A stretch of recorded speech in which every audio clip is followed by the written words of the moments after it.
Hello, and welcome to my YouTube channel. My name is Nathan, and I want to talk about the eternal return today, uh, specifically because there's a video that has gained some popularity online by Justin Murphy on the eternal return and what he calls based Deleuzianism, which is a kind of interpretation of Deleuze's metaphysics and philosophy that allows for a type of backdoor into conservative politics or neo-reactionary politics or whatever. And I wanted to highlight specifically what Justin gets wrong in interpreting both Nietzsche and Deleuze and why it's so problematic, a mistake. Specifically within the context of the projects of each philosopher.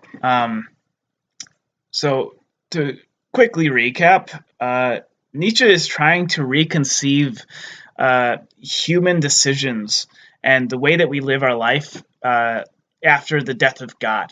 And the death of God isn't just a specifically religious/atheistic issue. It also pertains to ethical systems and metaphysical systems that we might use to ground our decisions and orient ourselves with respect to life. Taken radically, and I think Nietzsche wants us to take this as radically as possible, what it means is that there is no absolute system upon which we can ground our decisions.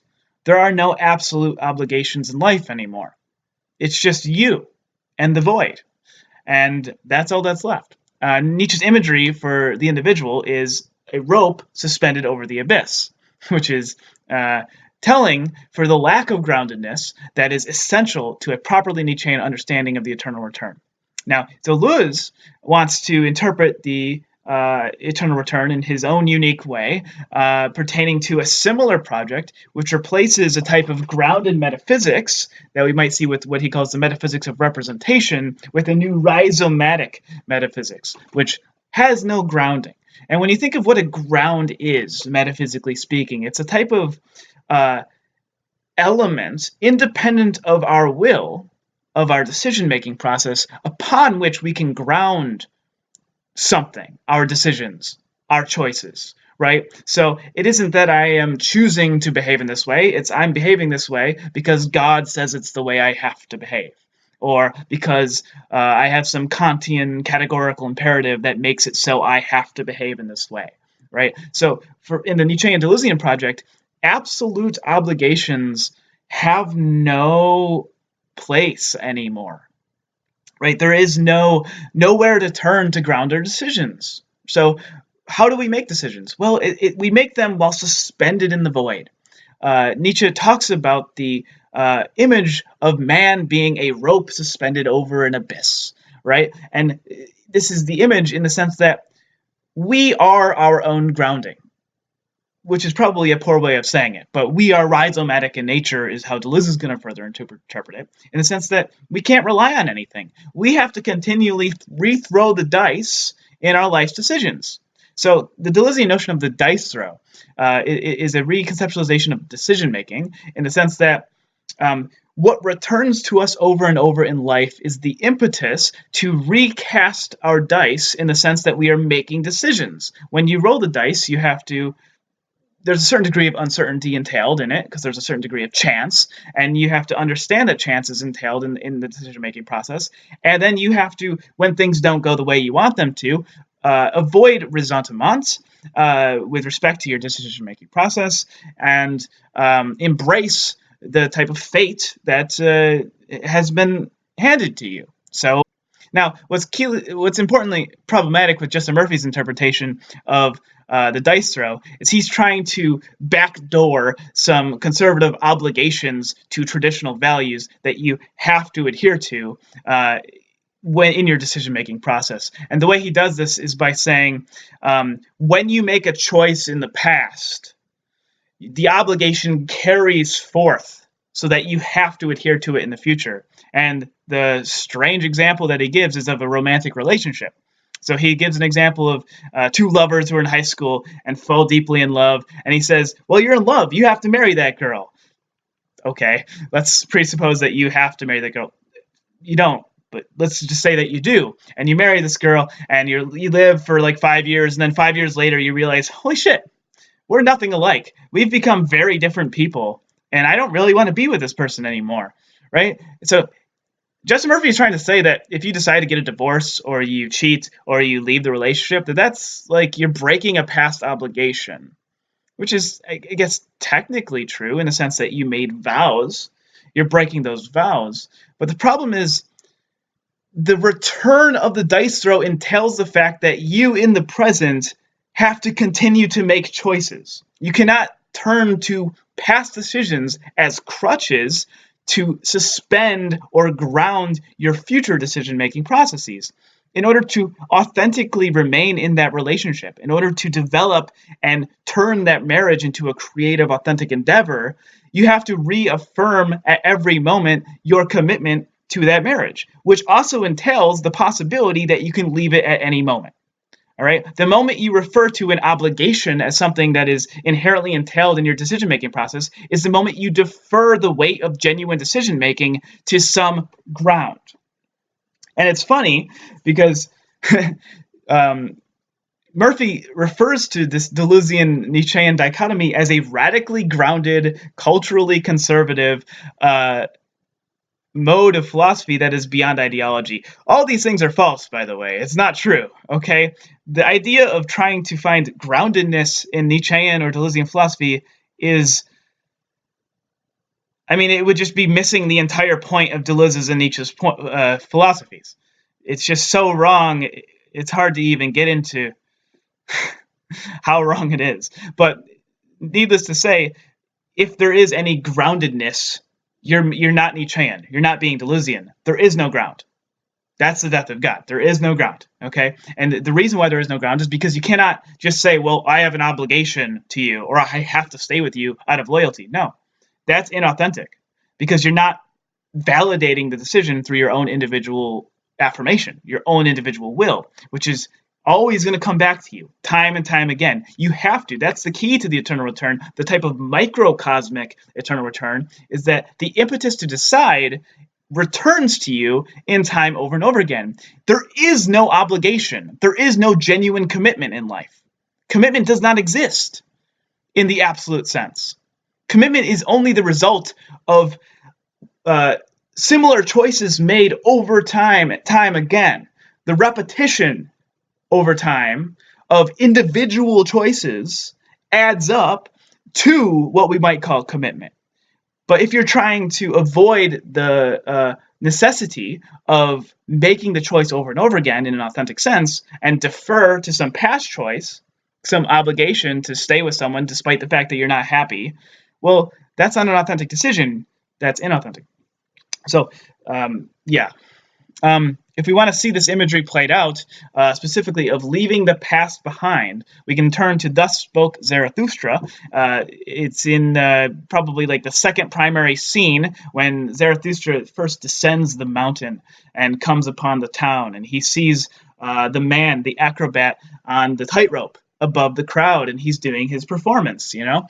And Zarathustra's like, yeah, well, this is symbolic of the free spirit because he's doing something dangerous and independent while the crowd watches him, right? So he's, doing his acrobatic behavior, and then some demon appears out of nowhere, scares the shit out of him, and he falls to his death, which is fucking hilarious, right? Because right away we realize that Nietzsche's not guaranteeing anything with respect to his type of free will. Like, living dangerously entails that things just might not work out your way, right? There's no obligation to succeed. There's no guarantee of anything, right? So the man falls to his death. Zarathustra goes over to his corpse, and he respects that corpse more than he does everyone else in the crowd, because at least that corpse was living freely. And so Zarathustra picks up the corpse and he carries it to the next town. But along the way, he learns something important. He remembers something important that he knew before he had descended the mountain. And what does he remember? Oh, yeah, this is a fucking corpse. He's not alive anymore. Why am I carrying this? Right? And so he does a very symbolic, thematic element that you see a lot throughout the text and a lot throughout Nietzsche's particular mode of philosophizing, which is you drop the past that only exists as a weight that is truly dead. right? If it doesn't serve any purpose in the present and in your present goals, you let it go. And you need to be able to let it go in order to move on to your new nomadic philosophy. Right? Deleuze appropriates that term, the nomadic philosophy, in order to emphasize the shifts and the changes that are essential in curving our own rhizomatic experience. Right? In the nomadic notion of philosophy, there is no home to return to. There is no ground to depend upon. It's just you in your various movements in life. And if it comes to a personal relationship, it's up to you to evaluate in the present whether this relationship is something you want to genuinely continue to pursue as a creative endeavor, or just break up with the girl, get a divorce, and go live a different life. And something that neither Nietzsche or Deleuze would ever say is that you have some obligation to stay with this woman, or that you have to stay with this woman. That would be ridiculous. That would be just so utterly un-Nietzschean and un-Deleuzian. It's sad. No, because there's no actual necessity entailed in you staying with this woman. All you're doing is appealing to some past choice or past ground that you've made as a way of avoiding the genuine issues in your current relationship. It's like, well, yeah, there are serious issues that we're going through, but, I have to stay with you. Or if you genuinely want to stay with this person as a part of a creative endeavor to evolve and change over time, you can do that. But the reason you're doing that is because you're deciding in the moment to do that. The reason isn't because of loyalty or obligation. The concepts, the notions of obligation and loyalty already entail inherently a deferment of one's own choice mechanisms. Instead of saying, well, I'm choosing, I want to continue this relationship, I want to see where it goes. Instead of saying that, you say, well, I have to be loyal to you. Well, why? Well, because I decided to be with you at one point in the past. Okay, but haven't things changed? Shouldn't we reevaluate the situation? It's like, no, I just have to be with you. That's not authentic. That's not an Ubermenschian decision. Anyway, so the obvious problem with the idea of hamstringing culturally conservative, radically grounded politics into Nietzschean and Deleuzian philosophy is that it runs counter to the radical nature of their particular philosophy entirely. It presupposes a type of groundedness that doesn't exist and undervalues the radical nature of the suspension in the void and the loss of God. Right? So it is difficult, but genuine decision-making, genuine dice throwing returns to you over and over again. And you do have to continue to choose over and over again. You have to recast those dice. You have to repeat the action. And it's through those repeated decisions that our commitments and our obligations branch off into the way that they do, right? And we become a multifaceted and creative individual. To give Justin Murphy some credit, is that he does critique a type of lackadaisical, avoiding hardship type of inauthenticity. I don't know. I can't help but think he's picturing some, liberal hippie or something that, just shirks all responsibility and never commits to anything. And to his credit, that's correct. That's not authentic. You shouldn't shirk all responsibility. But the antithesis that he's proposing is also quite false, right? On the other hand, you can't say you have an obligation to anything, because the notion of an obligation is an impetus from outside of who you are as an individual and from outside the notion of casting the dice itself, right? No, there are no absolute obligations to anything. That's the difficulty of Nietzsche's radical project. You cannot rely on obligations anymore. The problem of a genuinely authentic relationship isn't that you have to commit to some past commitment or maintain your obligation over time. The problem or the difficulties entailed in such a project is that you have to reaffirm at every moment through all the hardship your commitment in a new way every time that's aligned with your own individuality and the uniqueness of your present situation, if that makes sense. And of course, the terrifying element of the dice throw is that, at any given moment, you can choose to opt out of the relationship. There is no fated necessity in committing yourself to a relationship, right? In the sense that you have to deal with other fated elements of life. A relationship doesn't have that fated elements. There's nothing physical or absolute preventing you from leaving this woman, right?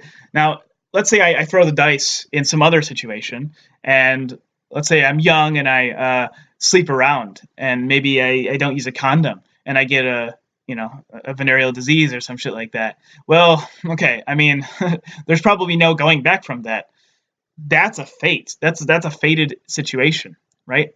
I have to reconcile myself with this unavoidable issue that has now entered my life. I don't want to harbor resentment towards this, right? So I don't have the choice to like redo what I did. But a relationship isn't like that, right? A relationship requires uh, repeated decisions and commitment at every given moment. So are Deleuze and Nietzsche closeted conservatives who are trying to create obligations? No, no, they're not. What they are is instead philosophers trying to reevaluate the mechanisms underlying what it means to make decisions in the first place, without referring to metaphysical speculations or absolute obligations that one might use as a crutch to avoid the genuine uniqueness of the present moment and the differential elements that play out from moment to moment over one's life. The key here, and I think this is the key that Justin Murphy doesn't understand, is that you aren't who you are at any given moment in the past. What it means to be an individual is not to be a singular thing over time that you pay homage to through commitments and obligations to decisions you've made in the past. No, an individual is constantly changing through differential instances of repetitious behavior, specifically choices. So if you think, as it were, choices being points on a graph, and then you map out those points over time, the function that is mapped out is your individuality. And there's nothing necessarily linear or consistent about what it means to be you as an individual. You might curve or move in all these weird ways. You might end up quite different right now than you were in the past. And you might end up quite different in the future than when you are in the present. So no, you do not have any obligation to your past self and your past self's decisions. You do have to deal with the consequences of your past decisions, without a doubt. But you have to have the understanding to recognize which fated elements in life are unavoidable and where is their freedom. In a relationship, there's a hell of a lot of freedom there. All right? You do not have to stay with anyone. And if you go to your partner and say, well, you have to stay with me, you're not loyal enough to me, you should stay with me because you have some obligation to stay with me, well, that's kind of fucked up, right? Like, why not just say, do you still want to date? I still like you. I think we have a lot more to learn about each other and work through as a couple. And your partner could be like, not really, I kind of hate you now. Or I'm just a different person and I want to pursue other endeavors. And like that person is free to make that decision, right? Okay, they have no obligation to stay with you. The very notion of inserting obligations into a romantic relationship, in my opinion, undermines the very notion of love. All right, love is free in the sense that people make it for themselves. And if you replace love with obligation and commitment and loyalty, you're turning it into an unfree endeavor that a person has no choice but to stay with, which is bad. This is bad. Anyway, so the concept of an individual changing over time is important to understand the return of the dice throw, because the return is the return of the differential element of you as an individual becoming different over time. You are becoming different, your situation is becoming different, and you have to repeat the dice or repeated decisions in order to manifest your individuality over time. So,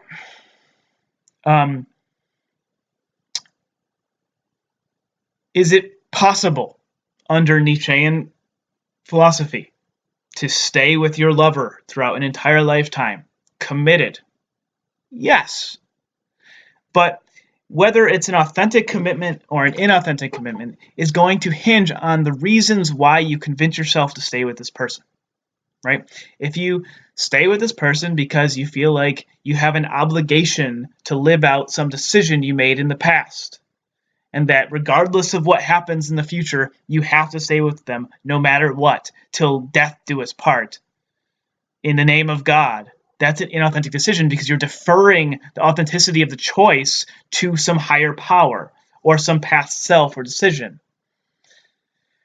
An authentic commitment, and I apologize if I'm being repetitious, no pun intended, would entail reevaluating at every given moment when challenges emerge in your relationship, the nature of the relationship, what's best for you as an individual, what's best for your partner as an individual, what things have changed, right? What has been lost, what has been gained, and constantly understanding the process that is at stake, and also being honest enough with yourself to know that you can divorce the person or leave the person at any time. There is no physical law preventing that, right? It's not fate yet, okay? A relationship is not equivalent to fate because you can leave. So, yeah. And when it comes to traditional values, if you adhere to those values because they're traditional or because they served you some purpose in the past, that's inauthentic. What you have to do is reevaluate those particular values and consider whether they are still worth keeping independently, uniquely to the given present circumstance. And then you might still hold those values, but you also might not. You also might need to reevaluate things and curve off into a different way of living, as is given by the reevaluation of values inherent in Nietzsche's nomadic philosophy and Deleuze's rhizomatic nomadic philosophy. Okay. Hit the subscribe button. I'll try and make more videos like this. Thank you for watching. Leave a comment.